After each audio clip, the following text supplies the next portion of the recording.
Fala, meu povo lindo da mediação tecnológica, os meninos, meninas daí do primeiro ano, espalhado por todos os nossos cantos aqui do estado de Rondônia. Sejam muito bem-vindos a mais uma aula de biologia. Essa que é a nossa aula 6.1. É isso aí, galera. E a gente tá aí, ó, caminhando dia a dia, passo a passo. Para quê, professora? Para avançarmos dentro dessa unidade. Daqui a pouco vai chegando as nossas avaliações. Então tem que ficar ligadinho, tá bom? Então vamos lá para conhecer o nosso material na nossa aula de hoje. Essa que é a nossa aula 6.1 e nós vamos falar das hipóteses, lembram? Professora, é verdade, a gente viu em algumas aulas anteriores que faz parte do método científico chegarmos à elaboração de uma hipótese, ou seja, de um argumento, de um questionamento para tentar resolver e explicar como ocorrem determinados fenômenos, não é? Verdade, muito bem, se você recordou disso aí. Mas na aula de hoje, nós vamos ver de fato isso operacionalmente, né? As hipóteses sobre a origem da vida. Então aqui a gente vai ver várias cabeças pensantes, que os neurônios ali, ó, sabe aquela cabeça fumaçando? Tentando explicar algo que eles nem tinham naquela época, todas as ferramentas para, de fato, apontarem e dizer como que esse fenômeno aconteceu. Mas, dentro da análise experimental, chegaram a excelentes resultados. A gente vai ver que a gente tem formulação dessas hipóteses e chegamos a algumas teorias bem legais, tá bom? Vamos lá, então, conhecendo o nosso material. Abre para mim, diretor, que eu senão não enxerga essa distância. Ó, experimentos de Pasteur. Eu gosto de Louis Pasteur. Não quero caneta, eu quero marca-texto. Isso. Os experimentos de Pasteur. Hipóteses de Oparin e Haldane. Quem são, hein? Então aqui a gente já tem 3 personagens importantíssimos e aí aqui chegando o quarto, que é o experimento de Miller, né? São pessoas, profissionais, pesquisadores, cientistas que na sua época viraram aí, né, de ponta cabeça muitos conceitos, muitos fenômenos, mas deram respostas muito importantes, aí formulando as hipóteses da origem da vida autotrófica e heterotrófica. Perfeito? Então vamos começando aí a partir dos nossos experimentos de Louis Pasteur. Quem era essa pessoa emblemática, né?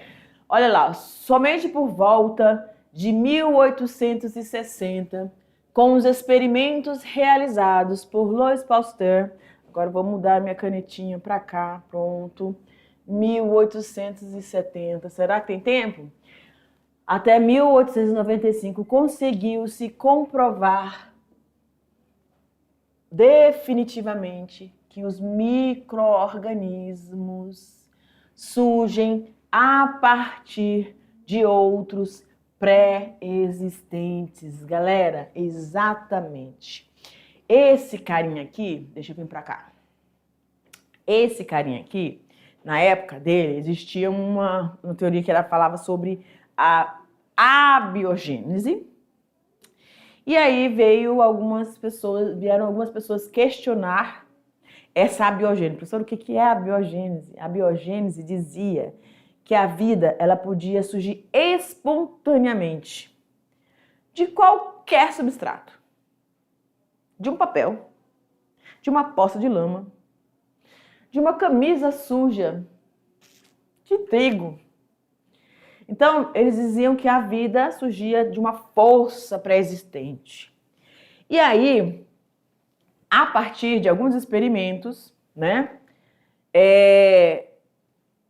o Francisco Redi e outros vieram falando, não, essa teoria não tá doido, isso aí não faz o menor sentido, não é bem assim.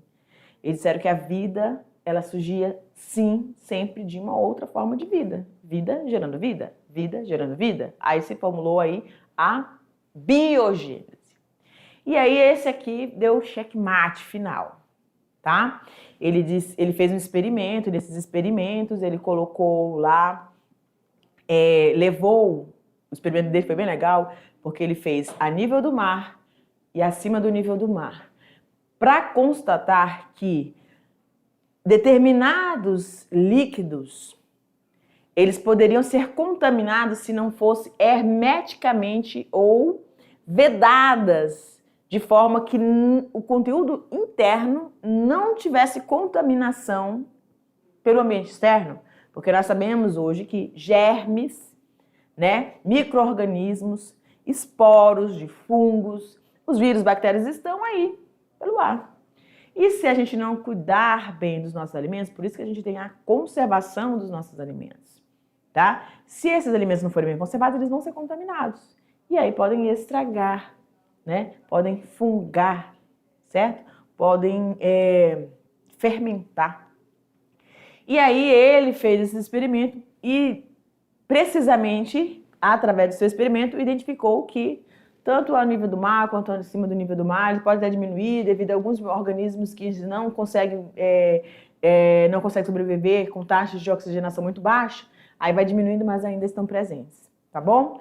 Então ele constatou que sim, os micro-organismos existem, sim, que a vida é existente, pré-existente a partir de uma outra forma de vida, sempre. A teoria da biogênese, tá bom? E aí, vamos para lá? Nós temos aqui as hipóteses de Oparin, né, e Haldane. Quem são esses carinhas? Alexander Oparin, russo, e John Haldane, escocês, propuseram na década de 1930 hipóteses semelhantes sobre como a vida teria se originado na Terra, tá? Então lá, Louis Pasteur, ele identificou a presença e a existência da vida de micro-organismos presentes no próprio ar que poderiam, a existência deles poderiam estar contaminando esses alimentos, então foi identificada essa vida microscópica, né? E aí passou-se a outros questionamentos, porque lembra? Vai vir sempre da curiosidade, dos questionamentos, por que isso está acontecendo, como está acontecendo, por que não, por que está acontecendo não. Como determinada, a ciência nos explica por quê, ela quer responder perguntas, questionamentos de como isso está acontecendo. Então, como a vida surgiu, como a vida evoluiu no planeta Terra, como foi que isso se deu, né? E aí a gente tem esses dois personagens aqui importantíssimos, né? E aí eles formularam, descreveram, né? E a gente vai agora fazer essa narrativa daquilo que eles supostamente elaboraram dentro das suas hipóteses ali, né? Acredita-se, né, apesar de existirem pequenas diferenças entre hipóteses desses cientistas, basicamente eles propuseram que os primeiros seres vivos surgiram a partir de moléculas orgânicas. Moléculas orgânicas são aquelas que vão ter o elemento carbono, né, dentro da sua constituição química, tá? Que teriam se formado na atmosfera primitiva e depois nos oceanos, a partir de substâncias inorgânicas. Então, primeiramente, tínhamos substâncias orgânicas e depois as inorgânicas. Deixa eu escrever aqui mais ou menos para vocês como é que era esse cenário. Olha aqui para mim. Então, acredita-se que há muito tempo atrás, o planeta Terra era uma esfera que eles chamavam esfera incandescente, devido a grande quantidade de vulcões. Então a Terra era quente, tá?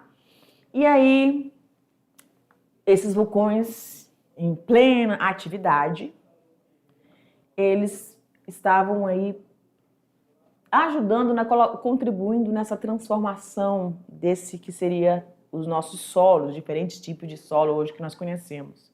Tá? Não existia água, certo?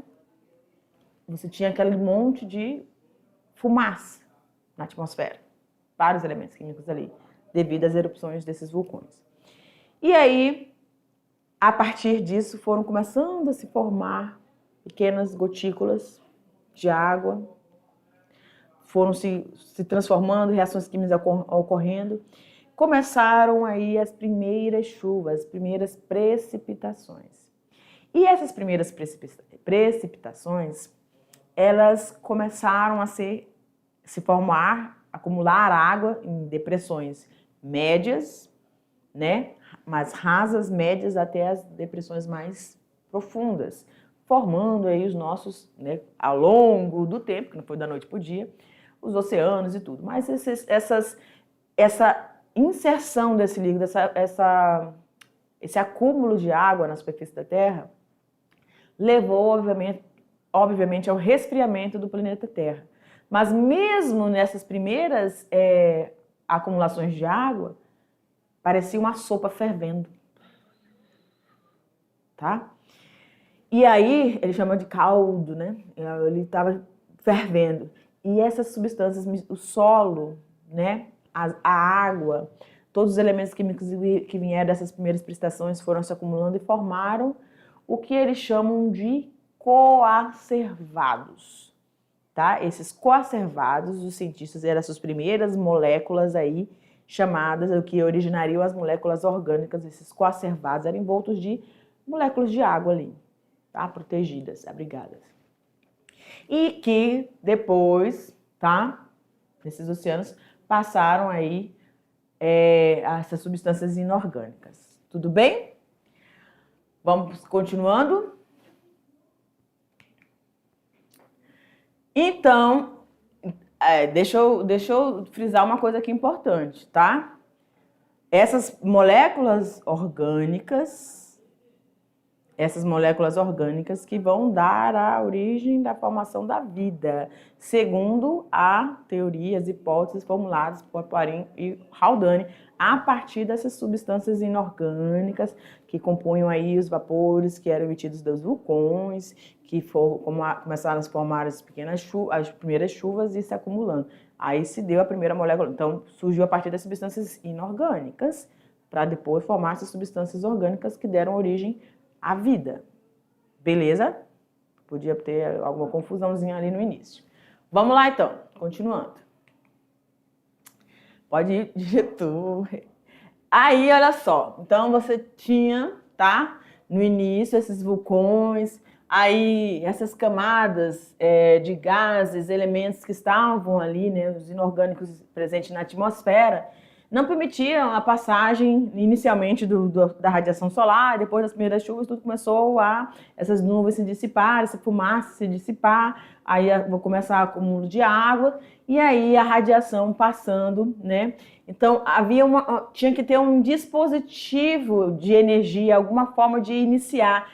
Lembrando também que nesse início dessa atmosfera em transformação, o solo, o solo, né? A vida ainda não estava formada aqui. Mas essas transformações, além essas primeiras chuvas, elas não eram chuvas rotineiras, não, gente. Eram tempestades.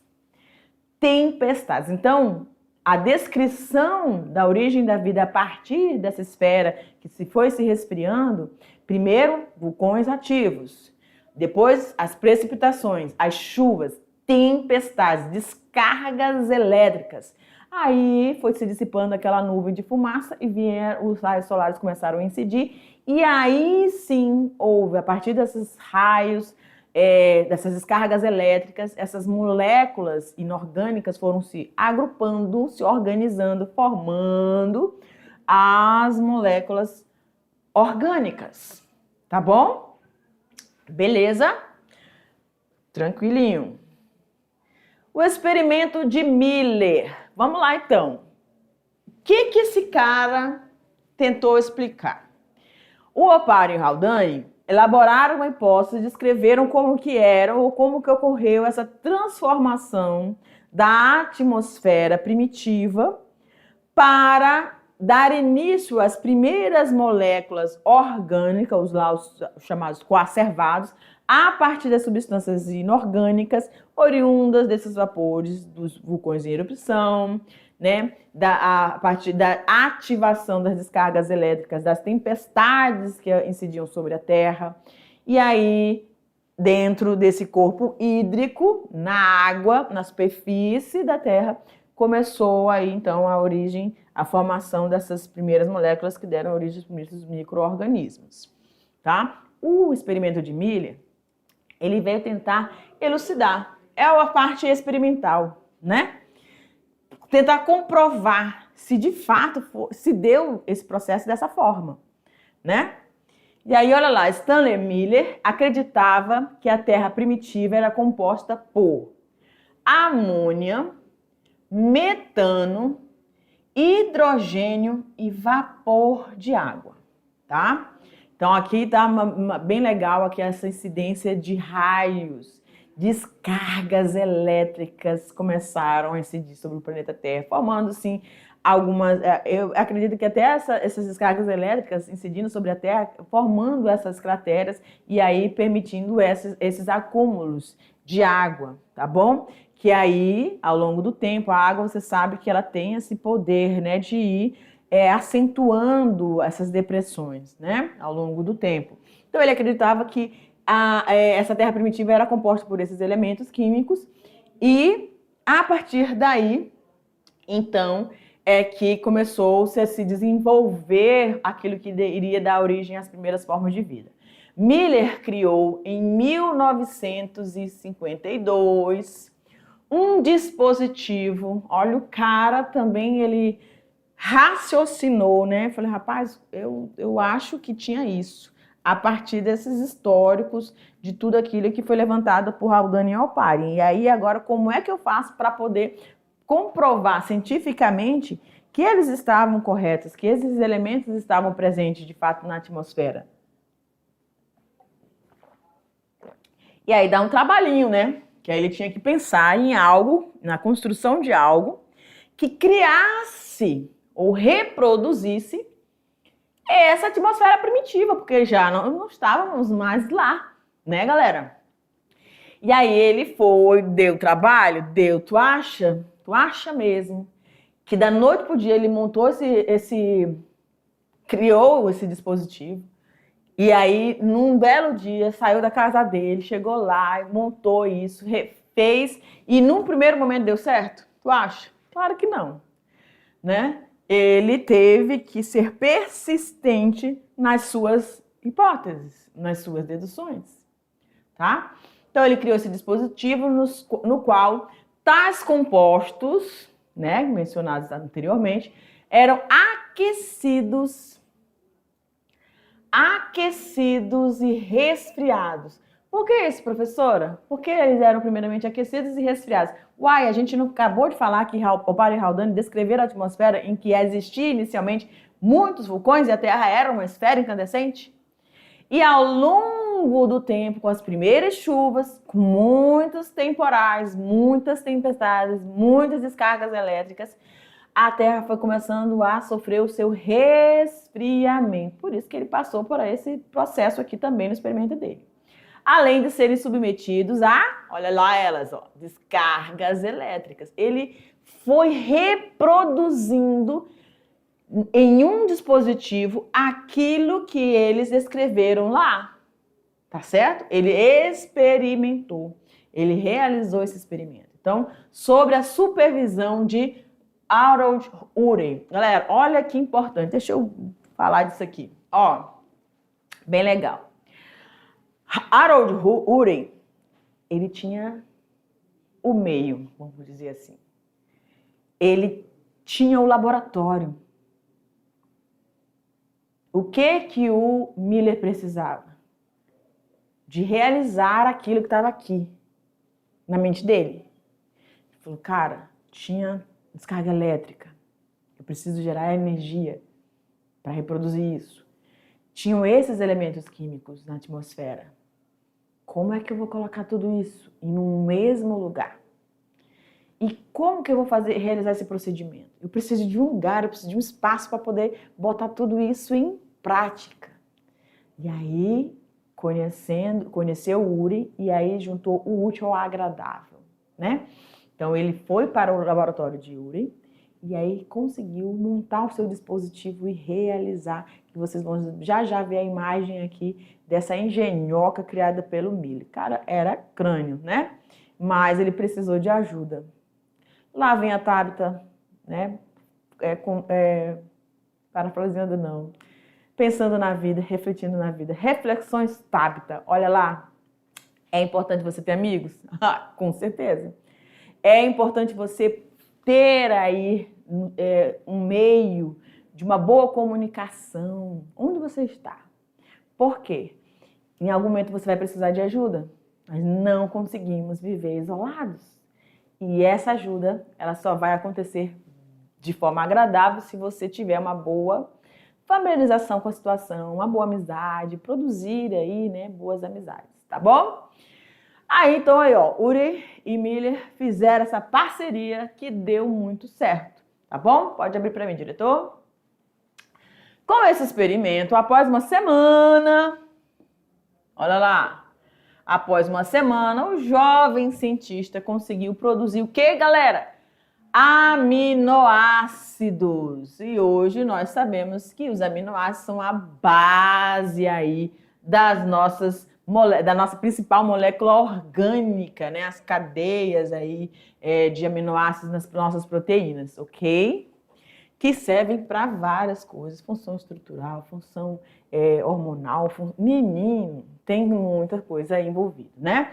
Então ele conseguiu produzir algo que faz parte do componente de todo qualquer ser vivo. Produziu aí aminoácidos e bases nitrogenadas. Presta atenção, galera. Proteínas e as bases nitrogenadas, elas estão presentes aonde? Nos nossos ácidos nucleicos. RNA e DNA, que hoje nós conhecemos. Além do aminoácido, além das bases nitrogenadas, ele também conseguiu aí o cianeto e formaldeído. E aí ele deu nome para tudo isso de sopa pré-biótica. Ou seja, a gente sabe que viu é vida, né? Então, a partir desses elementos formulados, a partir daquelas substâncias químicas aqui, ó, amônia, metano, hidrogênio e o vapor de água, aquecidos, resfriados e incidindo sobre eles as descargas elétricas, ele teve como resultado essas moléculas. Aminoácidos, bases nitrogenadas, formaldeído e cianeto. E aí ele teve, então, a sua sopa pré-biótica. Aqui é o dispositivo que ele elaborou, tá? Com o apoio do laboratório. Toda essa ferramenta aqui, quem disponibilizou foi o Uri. Se não tivesse isso aqui, ele não teria conseguido, gente. Aí é aquelas questões, né?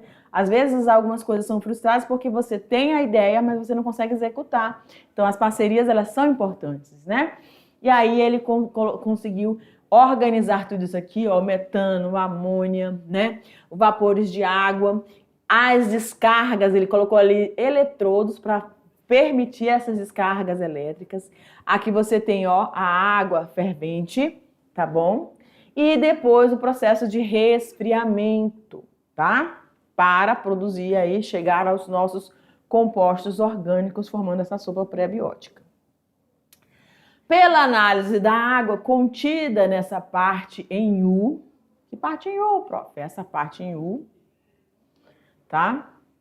Pôde-se verificar a formação de moléculas orgânicas, entre elas os aminoácidos, como a glicina e a alanina, e substâncias que vão formar as nossas proteínas, como a gente falou ali.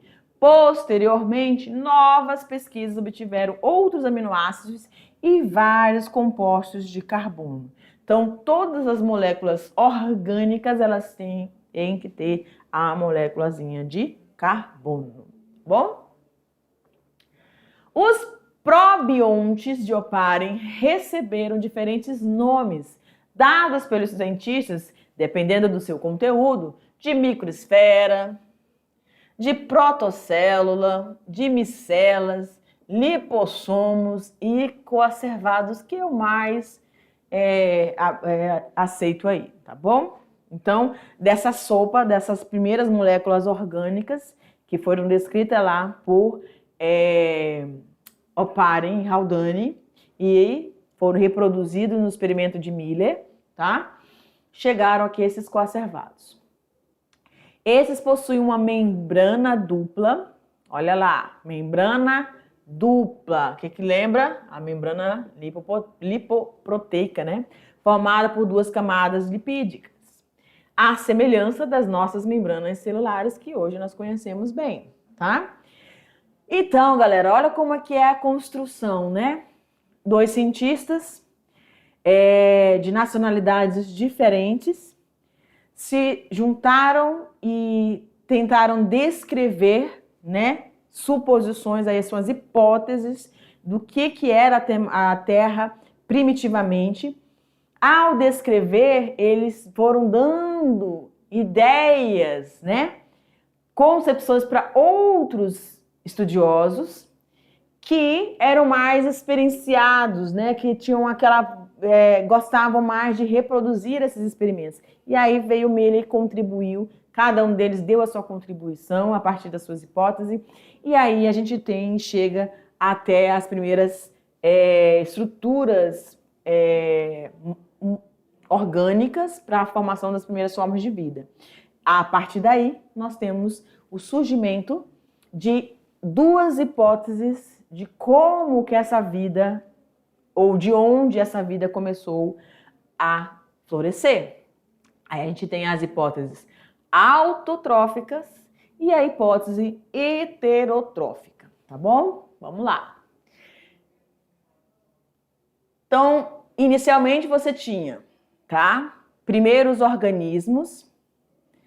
Esses primeiros organismos eram estruturalmente simples, certo? A complexidade da vida ela vai se dar ao longo desse processo de desenvolvimento, mas os primeiros organismos eram muito simples. Reações químicas em suas células também eram muito simples, certo?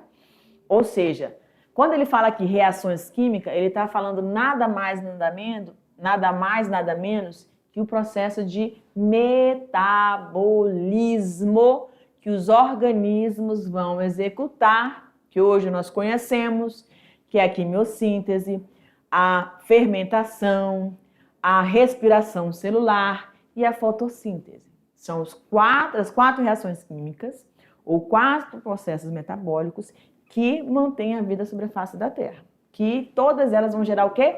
Energia em menor ou maior potencial, tá? Então essas reações químicas também eram simples, certo? Os organismos viviam em um ambiente aquático, rico em substâncias nutritivas, certo? Então aqui a gente está vendo dentro de um cenário da hipótese aqui heterotrófica, tá? Bom, vocês vão já descobrir por quê. Então, rico nessas substâncias nutritivas. Provavelmente não havia oxigênio na atmosfera. Por quê, professora? Porque esses primeiros organismos, eles eram muito simples. Quem que hoje a gente sabe que produz oxigênio? Os organismos autotróficos, tá? Principalmente as algas, né? Mas elas não estavam presentes aqui ainda. Então, não havia oxigênio na atmosfera, nem dissolvido na água dos mares. Tendo alimento abundante ao seu redor, os primeiros seres teriam utilizado esse alimento, ou seja, aquela sopa pré-biótica, com aqueles elementos todos, aminoácidos, bases nitrogenadas, né? Ok. Esses primeiros organismos teriam utilizado esse alimento pronto como fonte de energia e matéria-prima. Então, os primeiros seres vivos seriam heterotróficos. É a primeira hipótese para surgir essa hipótese heterotrófica. Então, naquela sopa pré-biótica, essas substâncias, né, orgânicas ali, elas começaram a permitir reações químicas que permitissem a geração e produção de energia para as formas de vida ali começarem a se desenvolver, tá? Nessas condições, é possível supor, então, que os primeiros organismos eles eram heterotróficos. Os heterotróficos são, como nós, precisamos de uma fonte de alimento, de uma matéria-prima, né? Substâncias orgânicas. O alimento desempenha, então, 2 funções fundamentais para esses seres. Fornecer energia para que eles possam realizar seus processos vitais e também a matéria-prima para o crescimento e a sua reprodução. Então, para que a gente precisa de energia? Para respirar, para caminhar, para digerir, né? E isso tudo permite, então, o nosso desenvolvimento, crescimento e, consequentemente, se é um ser vivo, vai se reproduzir, porque a gente viu lá inicialmente que toda forma de vida é gerada a partir de outra forma de vida. Vida gerando vida, né? Uma vez dentro da célula, esse alimento precisa ser degradado. Aí entra as reações químicas, né? O metabolismo. Em condições da Terra atual, a via metabólica mais simples, presta atenção, a via metabólica mais simples, a gente não falou que no início dessa teoria a vida surgiu simplesmente por processos ou reações químicas simples. Então a forma mais simples de processo metabólico é a fermentação, tá? Que é um processo anaeróbico. A gente não descreveu que não existia oxigênio? Beleza, então processo anaeróbico aqui. Na sequência, o alimento fica cada vez mais escassa nesses mares. No início tinha muita quantidade de matéria orgânica. Aí essas primeiras formas de vida foram se utilizando dessas substâncias e aí foi ficando cada vez mais escassos. Há o aumento, então, de uma competição e morte de vários organismos. Não tinha alimento, claro que eles iam desaparecer, né? Ao mesmo tempo, teria se acumulado o CO2 no ambiente, porque eles iriam realizando o processo metabólico e aí liberando o CO2, que é o processo de fermentação ali. Acredita-se que nesse novo cenário teria ocorrido o surgimento de alguns seres que eram capazes de captar a luz solar. Olha lá, seres que tinham clorofila, pigmentos de clorofila, certo? Aí com a disponibilidade do CO2, a energia luminosa, começou, então, a realização de um outro processo, tá? Então, na hipótese heterotrófica, há necessidade de energia luminosa, de água e CO2. Então, a partir do CO2, que era liberado ali pelo processo de fermentação, que estava acontecendo em grande quantidade, né, permitiu o surgimento dos primeiros seres autotróficos, que eram clorofilados, e aí a realização da fotossíntese, tá bom? Então, o primeiro processo, a fermentação, tá? Inicialmente ali, para depois surgir, sendo liberado CO2, a disponibilidade de seres clorofilados e realizar o processo fotossintético. Esses primeiros seres fotossintetizantes foram fundamentais na modificação da composição da atmosfera. Eles introduziram o oxigênio no ar e a atmosfera teria passado de redutora para oxidante. E aconteceu também aqui a dizimação de muitos, porque não tinham contato com o oxigênio inicialmente e foram eliminados, né? Havendo a disponibilidade de oxigênio, foi possível a sobrevivência de seres que desenvolveram reações metabólicas mais complexas, capazes de utilizar esse gás na sua degradação, né? E aí, ó, esta via metabólica mais complexa deu origem aos seres aeróbicos, agora com oxigênio, né? Para a realização da respiração celular. Então, aí você tem aqui a C6H12O6, que é a glicose, liberada a partir dos seres fotossintetizantes, o oxigênio, o CO2, gerando aí, então, a energia, tá bom? Então, você tem a seguinte sequência: fermentação, fotossíntese e respiração celular. Permaneceram ocorrendo ao longo do tempo. Todos os organismos respiram ou realizam a fermentação, mas apenas alguns respiram e fazem o processo fotossintético, que são os clorofilados, tá bom? E na hipótese autotrófica, professora, como é que isso se deu? Lá, heterotrófico surgiu no assoalho ali dos corpos hídricos, né? Agora aqui, ó, cientistas argumentam que os seres vivos não devem ter surgido nos mares rasos e quentes, né, naquela sopa prebiótica, como proposto por Opário Haldane, pois a superfície terrestre, na época em que ele surgiu, era instável. Os meteoros, os cometas atingiam e caíam e incidiam sobre a Terra com muita frequência. Então não tinha como essas condições serem favoráveis a primeiras formações de vida, que eram tão simples, né? E devido a esse bombardeio cósmico, alguns cientistas especulam, hipótese, né, gente, que os primeiros seres vivos não sobreviveram a isto. E aí eles propuseram o quê? Que eles se formaram lá no assoalho dos mares primitivos, lá no fundo dos mares, dos oceanos. Então, em 1977, foram descobertas nas fontes termais submarinas locais de onde emanavam gases quentes e sulfurosos que saíam de aberturas no assoalho, pequenas fissuras no fundo do mar, né? Muitas bactérias autótrofas realizavam um processo diferente de fotossíntese, que era a quimiossíntese, tá? Onde essas bactérias vivem não à luz, não na presença de luz, e elas são a base de uma cadeia alimentar bem peculiar.